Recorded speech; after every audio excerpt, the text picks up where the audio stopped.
And welcome to today's edition of the Preaching Sense Show. My name is Michael Lockey. I'm going to be joined by Matt Meiselman today. Matt, how's your morning going? Pretty good so far. Just getting a look at some of these games. A lot going on from last night. We have a bunch of teams that played last night, and the injuries were wild. We got Halliburton, we've got Tyrese Maxey, and Utah's playing again. Like, this is a small slate, but potentially could have more bets than what we're seeing right now. Like, a lot's going to change. So I know we want to do a quick recap of yesterday, but today should be an interesting one. There is, yeah. 5-game slate starts at 6 p.m. tonight. We had a pretty big slate yesterday. Lots of news. We had quite a few bets in play. My day ended up slightly positive. I hope yours did as well. I actually did quite well yesterday for some bets that we didn't talk about. So I know, like, the Heat Wizards game, I ended up with nothing there because we got off the show and then immediately we found out Jimmy Butler was out. I know you had taken the Wizards and they only won by one. That would have been a big loss for me if I was able to get it, but I wasn't able to get it. Yeah, I got what I considered to be lucky there. I think the closing line was Wizards minus 6.5 or so. I first saw the news pop and it was still a pick 'em. I hesitated a little, and then it was minus 1.5 whenever we got the second piece of news. So I think the first piece of news was Butler was surprised out, and I thought that should have been actionable because we weren't ready for that at all. We didn't talk about it much. And then I still wasn't sure where it was going to go because Bam was still a big piece of this. But then we immediately, like a couple minutes later, got Bam was announced as closer to doubtful than probable. So that led me to believe, okay, this Wizards minus 1.5 should be quite good right now. It ended up having some solid closing line value, but they ended up winning by 1 point again. So I got, a little unfortunate there. But, I would have taken the money line if I had a couple more seconds. It didn't work out. Yeah. Is everything with getting these bets in for sure. Yeah, the timing was crazy there too, and then Miami ended up having two more players get ruled out. Duncan Robinson got hurt in shoot-around. Gabe Vincent got put on the injury report later in the day. I don't know if that was a pre-existing thing, but we didn't know about it. So, yeah, that was just a really, really difficult one. So, yeah, I was fairly detached yesterday. I was doing a lot of traveling. Miami ended up only having 8 players in that game, and it went to overtime. Kyle Lowry literally played 50 minutes, 5-0. And he was in foul trouble, and they were just like, if we're going to have any chance to win, he's got to be out there. I mean, Udonis Haslem got on the minutes report with a 0. I'm guessing he checked in for 30 seconds or something. But I didn't see him, but good for him that he got to play for once. He usually doesn't get to play at all. Is he in his 50s yet? He's getting there. He might be close. All right, let's try not to detract too much from that. Yeah, I'll mention some of the other games. Yeah, go ahead. We were fairly off on some of the early games. I probably could have gotten some Bucks-Sixers action, but I was away from the game. Did you get anything on that game, or was it mostly stay away? Yeah, so I got lucky for a couple reasons yesterday. The main reason was that Drew Holiday wound up not being in the starting lineup, and he was listed probable, and then the starting lineup came out, and he wasn't in it. And I didn't necessarily take that to mean he wasn't playing, but I took it to mean there was some chance he wasn't going to play, or he'd be like extremely limited in terms of minutes. And we were showing a bit of value on Philly. There was clearly an overcorrection for Tobias Harris getting ruled out. Tobias Harris doesn't really matter, but Philly wound up, they were 1.5 point favorites when we did the show in the morning. They were 1.5 point underdogs at that point. When we got Milwaukee's starting lineup right before game time. So I got Philly money line at plus 106, Philly spread plus 1.5. And then Drew Holiday didn't play the first quarter, but he sat the entire quarter, but wound up checking in, and I think he played lower than normal minutes. Yeah, he played 23 minutes, which is definitely lower than his usual. So it sounds like he missed his first quarter run, but got his normal run the rest of the game. That's like a very strange way to play it. I'm not really sure. So, given that information, though, Philly at plus 1.5, we would have had a projected line at minus 1.5, something like that, if we knew that Drew Holiday was only playing 23 minutes. So, it was a decent bet. They ended up winning pretty easily. I wasn't expecting to have that game, but Tobias Harris kind of helped me out because he's a player that is considered. You said the market overcorrected there. Yeah. like the replacement values are negligible enough there that he's not going to move the spread, but because it moved it into a place that you like, that's how you got in. Yeah, exactly. George Niang is only a half point worse than him.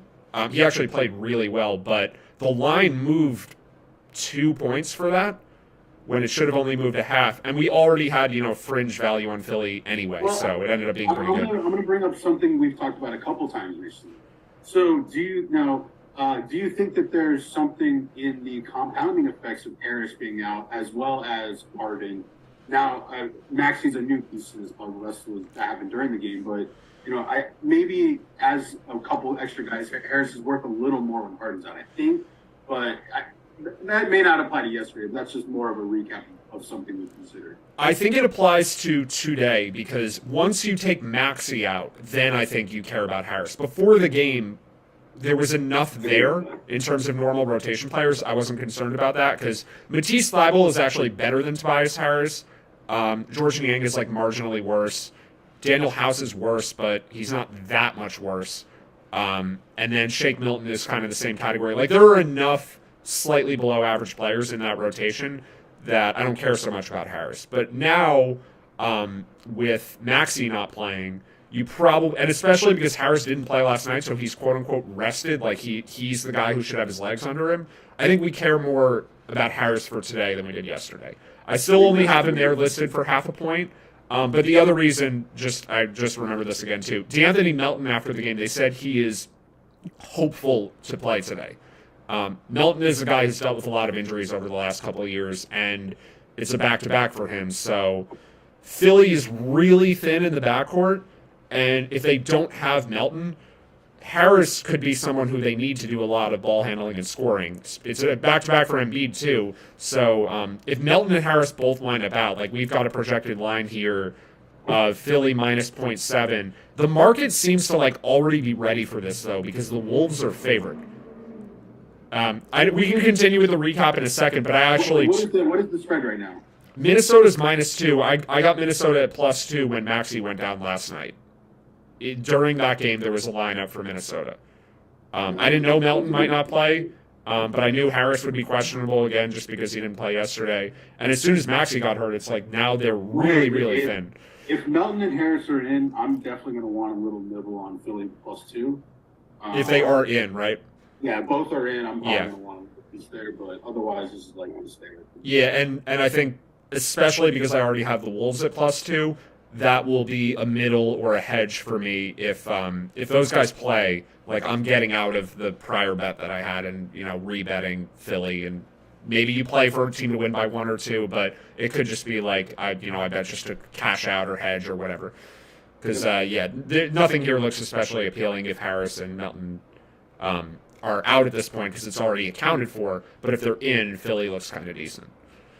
So we're going to do it a little different today because that was incredibly important for us to transition from yesterday into today because Philly was on a back-to-back.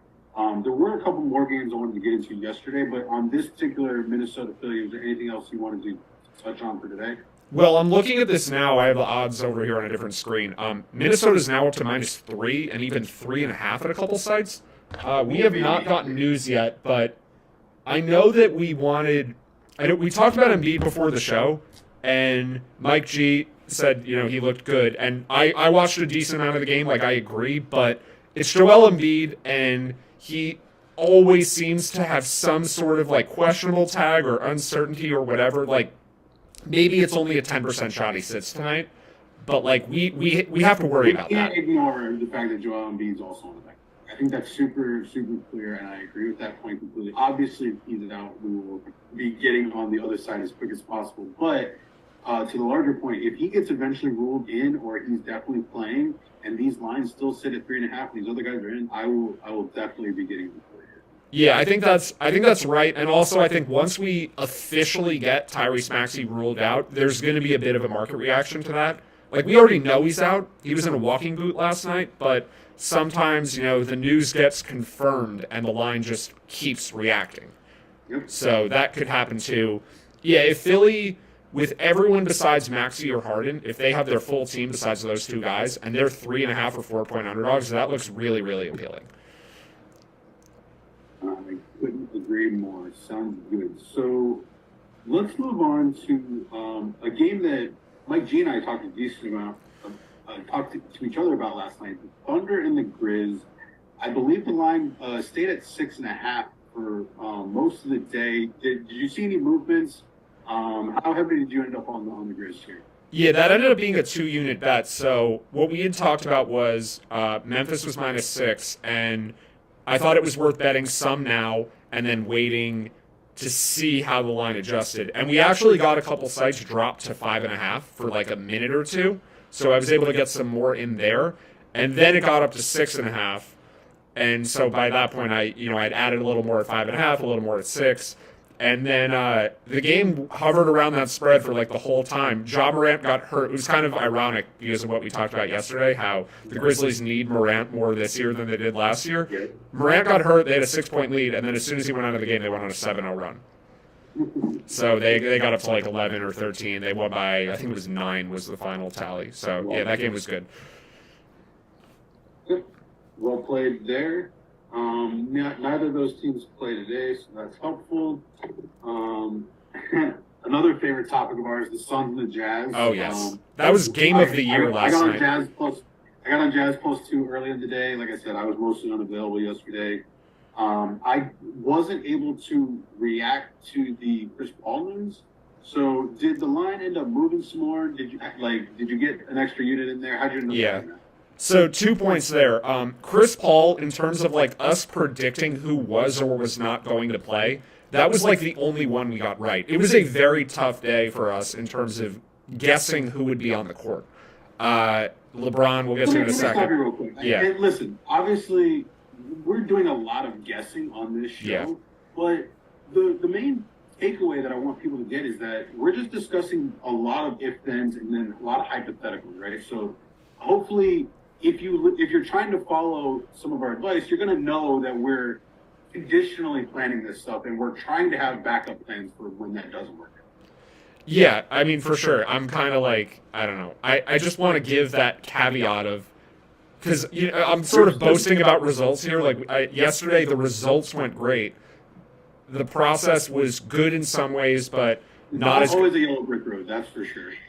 So yeah, LeBron, like maybe we missed something. Maybe I didn't look into his status during practice or whatever closely enough. I really thought he was going to play, but to the Jazz Suns game, yeah, we had a lean that Chris Paul was still kind of hurt, mostly because he would have played an ESPN game versus a division rival Warriors team that they're competing for a division number 1 spot with. Like, he would have played that game if he were healthy. You don't rest for that game. So that was our judgment call that it was a real injury. They weren't just waiting. And he ended up sitting, so that was good. The line only moved from +2 to pick 'em. We had the fair line at Jazz -2. That was fine. It ended up being like 1.5 units, I think, because, I wasn't able to get as much as I wanted as quickly right after Paul got ruled out. That line did move pretty fast, so it sounded like you experienced the same thing with, the speed of trying to get a Jazz bet in with the Paul news. But the game was awesome, so that worked out fine.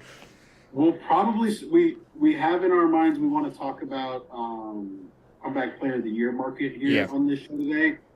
We will get back to that, but last thing I want to touch on with yesterday is you already brought up the LeBron situation. Yes. I ended up taking a half unit at Lakers -7 to start the day. That bet ended up pushing, no biggie. But, I guess I feel a little bit lucky because I was expecting LeBron in for that. How did you end up playing this game? Okay, so I did the same. I started with a less than 1 unit bet on the Lakers at -7. And then there was, I'm trying to remember exactly how this went down. I think there was a site that had a 6.5, so I got, a little bit of that too. And then the line went up to 8. You gotta, whatever the best number is, just gotta grab a little bit. In this case, it mattered so much for a lot of reasons. But the line ended up going to 8, and I was just kind of watching this one all day because I was just curious, really, like if we would be right, because I had predicted it would get up to like 8, maybe 9 once LeBron was in, and then it fell back to 7, and I started getting a little worried. But based on what Darvingham said after shoot around, like it seemed fine. Like, I still thought at that point, LeBron's going to play most likely, and the line will go up to like 8.5 or 9. But when we got to like 20 minutes before, I was legit like, it was 9:45, and I feel like I didn't have this answer yet. I was right. around. Yeah, so the later it was getting, the more nervous I was getting. So what I did was I queued up a ton of bets on Pistons plus 7, 7.5, just enough to like middle out to like hedge the amount that I had already bet. And then I also queued up a bunch of Anthony Davis, Lonnie Walker, and Troy Brown props. And then Davis had a monster game. Lonnie Walker cleared his overs too. Troy Brown was bad, but whatever. Those ended up being some wins. But the other thing that had happened, which was why I didn't go super heavy there, is that Alec Burks was not on the injury report, and I'll get back to him in a second. But he was active. Damn right he was. 23 points for Alec Burks in his 24 minutes of play. He is now, we talked about it yesterday, he is rated higher than LeBron James. The best 3 players in that game. There were only 2 players on the Pistons that had plus ratings yesterday. Alec Burks is +8, and Hamidou Diallo is +6. Everyone else was big old negatives. Yeah, I think the name of the show is now changing from Preaching Sense to Preaching Burks. So I mean, the best 3 players in the Lakers Pistons game by 538 ratings. It's Anthony Davis, Alec Burks, then LeBron.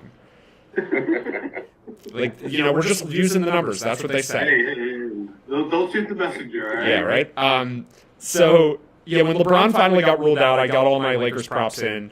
I hedged a decent amount of Pistons, and then I rebet the Lakers. The reason I did this is... what did the line move to with LeBron out? I thought the line was going to move a lot because I thought the market was going to overreact to LeBron. Like, I thought it would fall to like 4.5 or 4 or something. Yeah, 5, whatever. And we still had the projected line at like close to Lakers -9, even with Burks in, even without LeBron.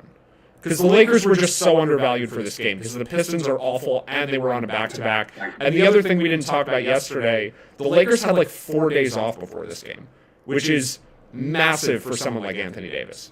And clearly he looked very good, so maybe, having days off. Like, I wish we would have brought that up too. I would have had, it pushed anyway, so who cares. But I rebet the Lakers again at -6, which was the lowest point that I saw.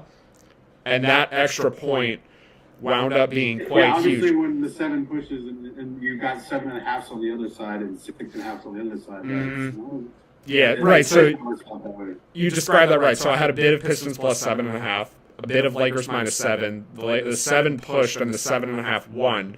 And then my Lakers -6 won. And then most of my props won. The reason the game ended up 7, though, is because the Lakers went up 13 with like 50 seconds left. And the Pistons hit back-to-back threes to end the game. And the second was hit by Alec Burks off an offensive rebound. Like it just felt like that was what was supposed to happen in that game. We get the Burks thing wrong. I thought he would sit second half of the back-to-back. He winds up playing and he hits the shot that winds up, it was negligible for me, like in terms of where the dollars were spread. But for most people who would have had Lakers -7, that was I was rooting for whoever. I knew there were people, including you guys, that would have Lakers -7. I was hoping he missed the shot. But most people, like the other 2 people on this podcast, not named Matt. That's most people had Lakers -7. And all the listeners. So Burks kind of ruined it, but I still like the model itself performed really well. The injury news was a total mess yesterday. That's basically my summary of it. I do feel like that's going to be a reoccurring issue throughout the season. We can't predict injuries. We don't know when it's going to put out. But, hey, we're just doing our best to predict it, and things are going pretty well so far. So I feel like that did a pretty good job recapping yesterday. Anything else you want to touch on before we move on to today? No, for today, I think we should, I'm going to scroll down here. I think we should actually start with the last game. Okay. So, final game is Spurs-Clippers. Looks like Jakob Poeltl and Devin Vassell are questionable. Yeah, so I thought there'd be more of an edge here. One thing I'm a little confused about, so 538's travel adjustment for this game has no home court advantage for LA tonight. I don't know why that is. Maybe it's worth looking at this again. Who did play last night? Neither team is on a back-to-back. Clippers played at home 2 nights ago against the Pistons. And the Spurs played in Sacramento 2 nights ago. Okay. Gotcha. So This may be one that I readjust. I mean, I still feel like Clippers have to have a home court advantage, right? Like, Yeah. There may be an error here. I just want to flag that. Because there was an error last night, too, with the Utah-Portland game. And it already looks normal today. Like, it was the same thing. It had Portland with only a 1.5-point home court, even with Utah on a back-to-back. And then this morning I checked again, and it had been resolved. So, if that doesn't fix itself, I'm probably going to do it manually. Like, the Clippers should have their 2.5 points of home court. I think you should just do that. Yeah, let's just put it. I wouldn't wait on them on this. All right, let's just put it there for now. Okay, there we go. Essentially, like how I view this game is the current line is fair, but Poeltl is so much more important than I think people realize and this is true for like the 4 good Spurs players. Poeltl, Trey Jones, Kelvin Johnson, and then Devin Vassell to a lesser extent. They're not a good team, but they're top heavy. Yeah. If any of those guys is out, they fall off dramatically because their bench is horrible. They have a lot of really, really bad players coming off the bench. So, yeah, like this could end up being a line where we're looking at like Clippers should be minus 13. And yeah, I have the travel adjustment at 0 and the manual at 2.5. I think, in 20 minutes after we're done, I'll just have the travel adjustment at 2.5 after this, makes more sense. But either way, I think the current line is fair, and if we get Poeltl or Vassell news, the Clippers end up looking like much larger favorites. So that's kind of like the news-dependent thing of the day. But that game is not until 10:30, so who knows? But it is notable the Spurs play a back-to-back tomorrow night, with the Clippers and Lakers. They're on the front end. Like we had talked about this, Poeltl doesn't need to be out there every night. They're a tanking team. I think, the early season success the Spurs have had is not a thing anymore. They are, I think, 6-10. Yeah. 6-10. So, like, Poeltl played the last game on the second night of a back-to-back, but the fact that he's already questionable, I think, is a tell. Like, I think he sits. I think Vassell sits. And then I think they play tomorrow against the Lakers. Sounds good. So are you interested in any Clippers -8 right now, or is that something you're going to try to react to? So the line is 9. I put a little bit on this at -8 last night when the Poeltl news first dropped. At -9, like, I think betting a bit here is like worst case you have a neutral bet. Best case, and I think the more likely case, is that Poeltl and then probably also Vassell don't play, and then the line moves to double digits when it should be like 12-13. This Spurs team can get really bad really fast, so like if you can time the answer for this is always going to be somewhat similar. If you're around today to time the Poeltl thing, like if you can be ready to bet when that happens, just wait. If you're not sure if you can do that or not, then you could like average in or whatever, something like that.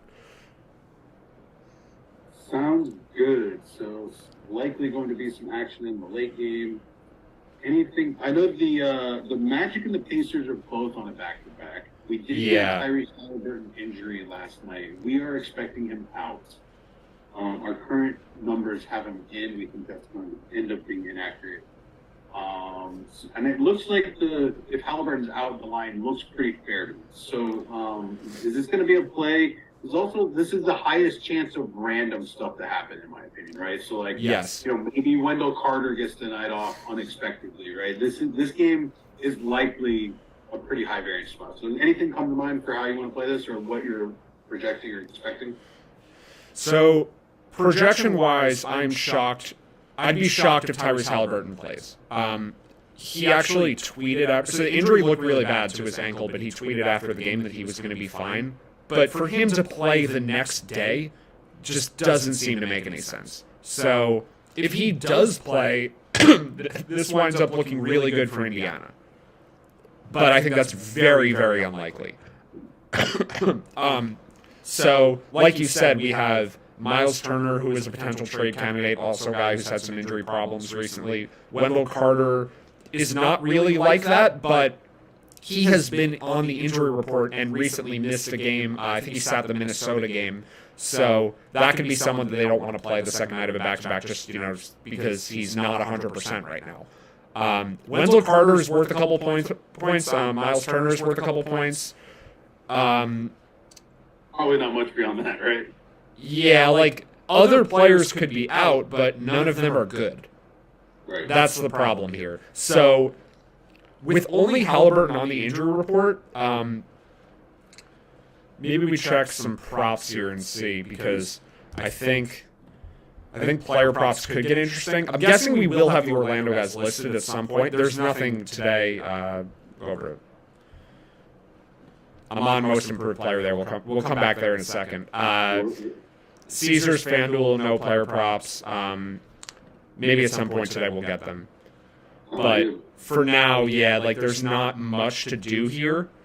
I would say the actionable thing right now is if they say Halliburton is in, Indiana is a good bet. Projected line -10 or so. The line is 6 right now. If he's ruled out, which is expected, then you just kind of have to wait to see what else happens. So yeah, that one most likely winds up being fairly boring. I think our exciting games really are the Philly spot, depending. That could be a Minnesota bet if Embiid sits, or it could be a Philly bet if everyone plays. And then we've got potential for the Clippers, but yeah, there's not a ton yet today, but this just kind of feels like a day where we're going to get something weird. Yep. I mean, the Jazz are also on a back-to-back. Markkanen had a really big game last night. We're interested in talking about him for comeback player of the year. Is there any thoughts on the Jazz going into this matchup with the Blazers, or do you want to get right into these other markets? Yeah, just quickly, Portland's -4, and I have Mike Conley listed here. He's not on the injury report, but Conley sits. It sounded like from the beginning of the year, just kind of hearing what Conley was saying, what the team was saying, he's going to sit back-to-backs some of the time. And I'm just double-checking this, but he played really big minutes last night, I think. It was certainly like a close game where he had to do a lot. Let's see. We've got 30 minutes for Conley, which is, yeah, that's a little bit above what he normally plays. I think he's usually in the high 20s, but it was a game where, just watching it, like, it was a very high-intensity, stressful game, maybe more so for me than the players, but Conley played, like, his maximum last night. He had 13 points, 10 assists, 5 fouls. He was, like, diving for loose balls. It was a very active game for him. It would not be shocking if he rests tonight. Getting a night off makes a lot of sense here. Yeah. The only counter to it really is that if the Jazz do care about winning this year, Portland is a very important team for them to beat. So we'll see. This again will be a bit revealing of where the Jazz are in their quote unquote. 10-5? Yeah. The Blazers are overachieving dramatically this year. I mean, the Jazz are too, let's be fair, but like that, I don't know why that has not come on my radar at all. Yeah. Huh. Well, we had talked about earlier in the week Portland being a good bet to make the play-in, and I still think that is very much true, because the reason we're getting value there is because of the good start. Like before the year, I think Portland's win total was like 42. Projected like 6 through 10 seed. Yeah. Now, they're actually, I think the market thinks they're like a 5 or 6 seed right now. So we're getting value that they're going to be worse than that. Win total unders can make sense. Like, them getting to 5 or 6, that's for sure. Yeah, that would not be good. So, maybe let's pivot over to futures, but just quickly here, I think betting Portland at -4 is somewhat decent if Conley's not playing. The line basically assumes the Jazz are all going to be in. I don't think Markkanen rests. He doesn't do that. He's got to keep the momentum going after yesterday or whatever. Yeah, I mean, obviously he had a massive game yesterday, not quite as big as Devin Booker's, but it's so let's talk about comeback player of the year. We've privately discussed Shea a few times. I think he made the show yesterday, if I recall correctly. But right now in the FanDuel betting market, Shea is a favorite for this award, and Markkanen was plus 700. I'll be honest, that's a price that I'm extremely interested in. I know you've had this on your radar for a little while. how heavy you going here, or what are the things to think about? All right, hold on. I'm having my screen share is kind of lagging here.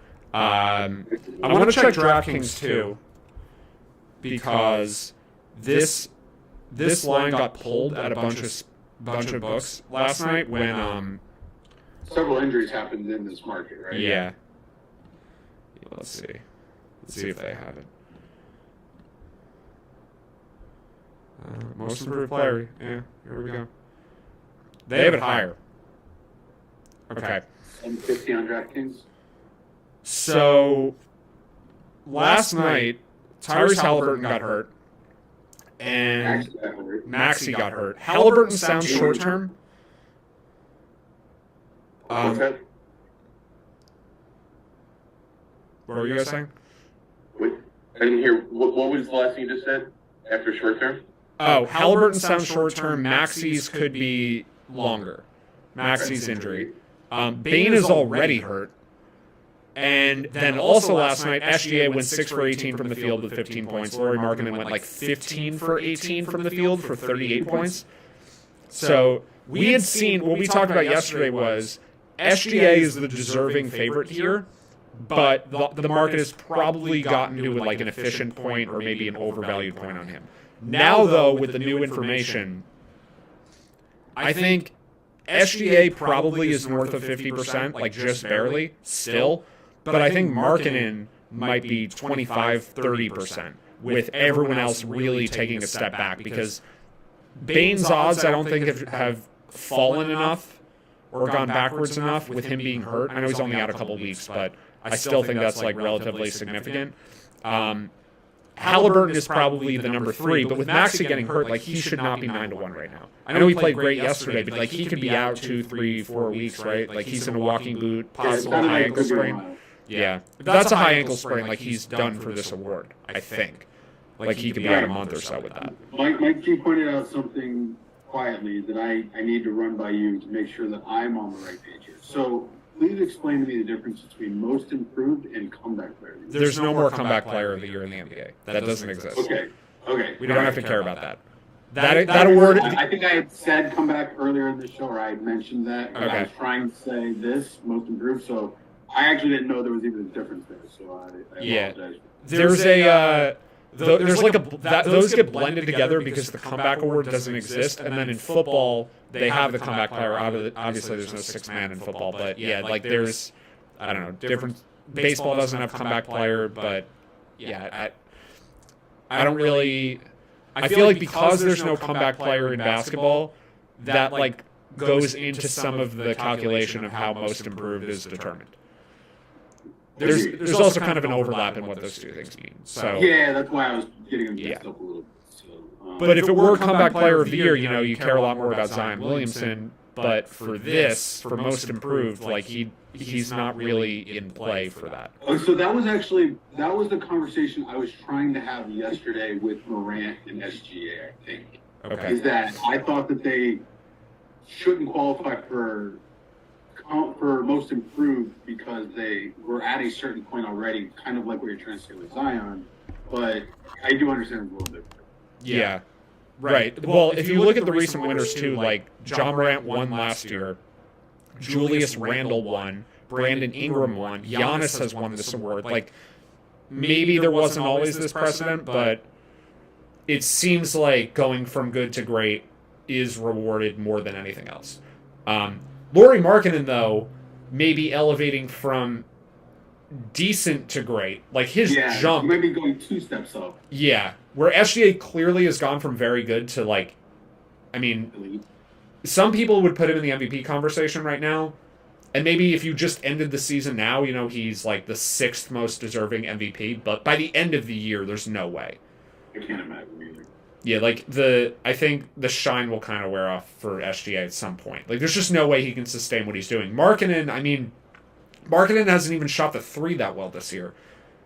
He's just his volume is up. The video you shared yesterday, I enjoyed quite a bit privately. It was just a breakdown of somebody you like on YouTube going through. Oh yeah, Shout out to Coach Daniel. He is like the best basketball breakdowns that exist on YouTube. Yeah, I love that And guy. the fact that he was off the streets working for the Mavericks for a couple of years for their analytics team, I always appreciate that. Yeah. All about other legends have been through there. So shout out to the Mavs for doing it right.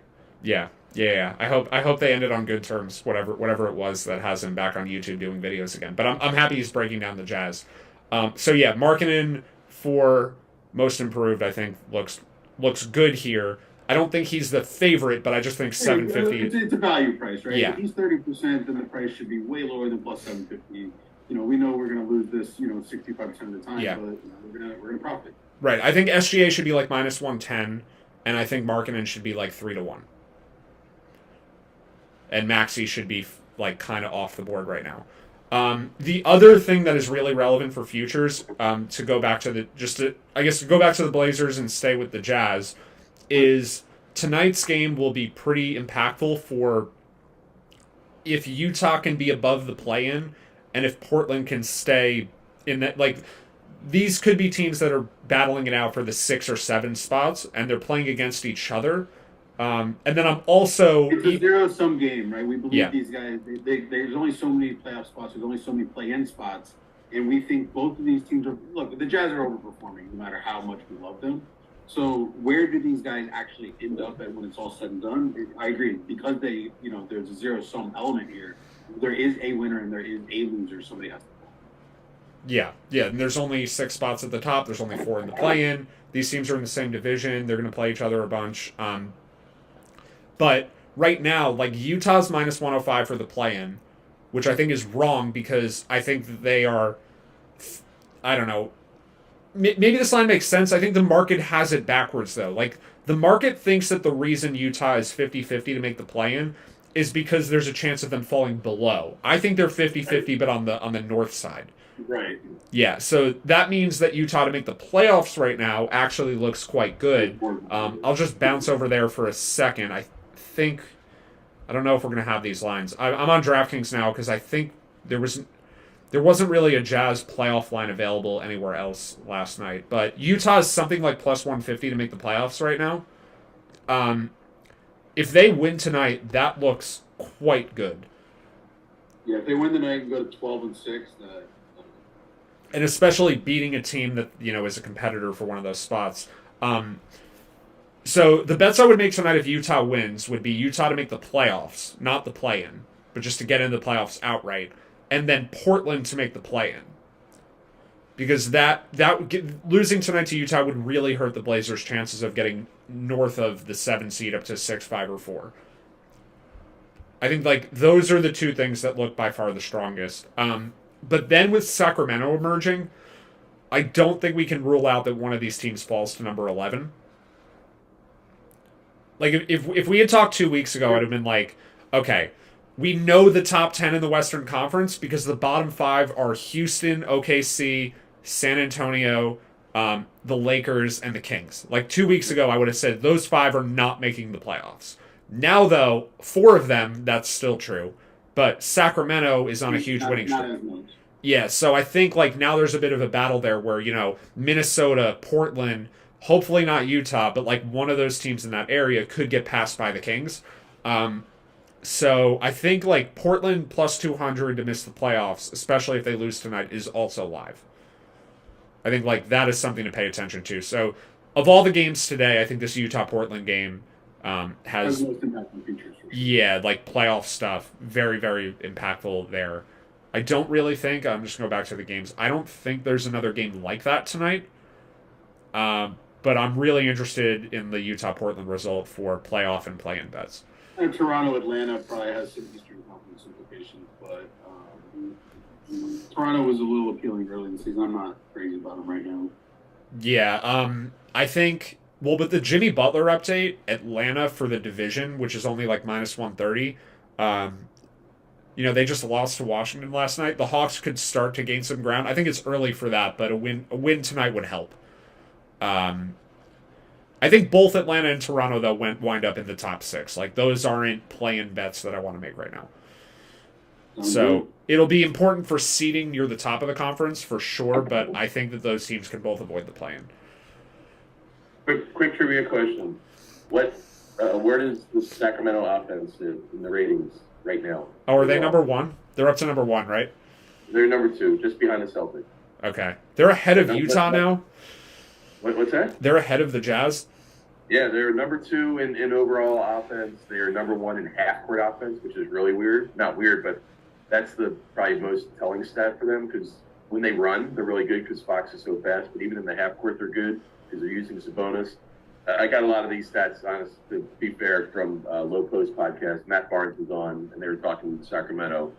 The offense looks great. Defense is 26th, but will probably get a little better. Their teams are just shooting the lights out against them. So that team's a fun one to keep an eye on. Yeah. And you're right. You can't put them in that bottom 5 anymore. No.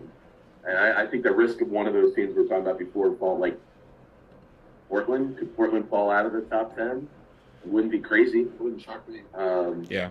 So anyway, just something to keep an eye on. The team that, especially the first couple games, they looked terrible, but they've looked pretty good since. Yeah, I think they still probably 8-6 though. But after a bad start. Yeah. I think a really bad start. So I still think they're the most likely to miss the play-in, but they are certainly much, much closer, and they're kind of in the same ballpark now as those other teams. Like they're live. What's that? They're live. Yeah, they're live. They're Yeah. live dog right now. Yeah, they've gone from like I was only able to get a little bit on them at like plus 200 or 250 to make the play-in. They're now like even money for that, which I think is probably a bit of an overcorrection, if anything. Like I think they're just below. Maybe there's a 40% chance they can be in the top 10. But yeah, they're definitely live. I have one other thing on screen that I think is interesting. Okay, what do you got? Malik Beasley. Malik Beasley is 120 to 1 to win Sixth Man of the Year this year. Okay. He Talk to me is. about it. He is. I'm just pulling up his game log. So his season stats. He's only averaging 13 points a game right now, but all of his best games have been in like the last 8. And they've been using him down the stretch. His minutes are going up. I also think if we get a Conley trade, what that will actually do is move Colin Sexton into the starting lineup, and Beasley gets even more usage off the bench. Like I think there's massive upside here. I don't think he's more than a 10% chance to win right now. I probably don't even think it's more than 5%. 120 to 1. He's 120 to 1. The break even is like an 0.8%. So I've already bet this. He was 240. Take my money. What's that? They need to have a meeting. Shut up and take Yeah, my right? money. That meme. I think so. Like I just think it's really fragile at the top for the current candidates. Who are the favorites in this market? Yeah, so like Westbrook could still get traded, or he could just not be given the award because his team is so bad that he just gets like overruled. Like there's no He's way. just not a liked human, right? Yeah, like Here's the question: if he does win, does he accept it, or does he like just throw the trophy back at whoever tries to give it to him? I think he really wants this, but I could see it going either He way. just wants an award, I think. Yeah, I think like the reason even when LeBron is out now, he's coming off the bench. Yeah. Like they That's want really him to fun win to this. see. I think he's the rightful favorite, but there are ways that it goes wrong for him. Either they trade him or he doesn't get the award because his team is just that bad. I think he will stay coming off the bench as long as he's with the Lakers, though. Like he's not going to move into the starting lineup. I think they're happy with him coming off the bench. But it's a bit fragile that he's at the top. Like he should be the favorite, but there are ways it goes wrong. I think Jordan Poole has been bad enough that like it's going to be hard for him to win. And It's another team that like I just don't see. yeah, Like they're underperforming expectations in my opinion, and like they're just I don't know. I could see some voter fatigue there. yeah, and also Poole could wind up starting because Clay has been that bad. Yeah. I think that's possible too. And then going to does Wood exclusively come off the bench? yeah, Christian Wood just isn't really a winning basketball player. Like I don't he's rated negative both on offense and on defense by 538. And he was like plus 200 about a week into the season, and now he's fallen back. He missed a couple games, but he also just hasn't played very well. Like I think he's probably priced efficiently to be 7 to 1, but like there are ways that someone leapfrogs him.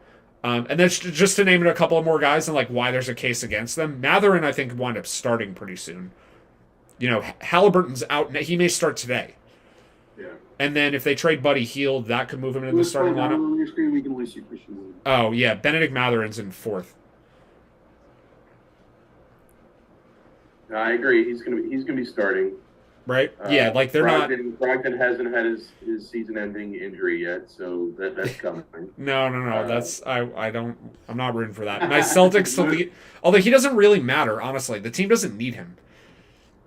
Peyton Pritchard's just as good. I really think that. Like they don't need Brogdon. It'd be interesting though in the playoffs when teams start to hunt him in the pick and they're going to hunt him in switches. I don't know that Pritchard can be that same guy in the playoffs. Maybe not. Brogdon in the playoffs. He's below Brogdon. He got Sexton. Yeah, so like I think guys like Sexton and Love and Portis and even Bones Highland, like there's a way all of them go up, but basically what I'm saying is Malik Beasley belongs in the category where Sexton, Love, and Portis and Bones Highland are. That's what I'm saying. Yeah, that line's just way out of whack. Yeah. Like he's not likely to even be in the top 3, but he should be in the 20 to 41 range. That's where I think Beasley should be. So I think there's a good amount of value there. Maybe maybe it all kind of comes together and he winds up at the top. But yeah, like 3 to 5% chance that the guy wins, which I think is a reasonable estimate, and he's 120 to 1.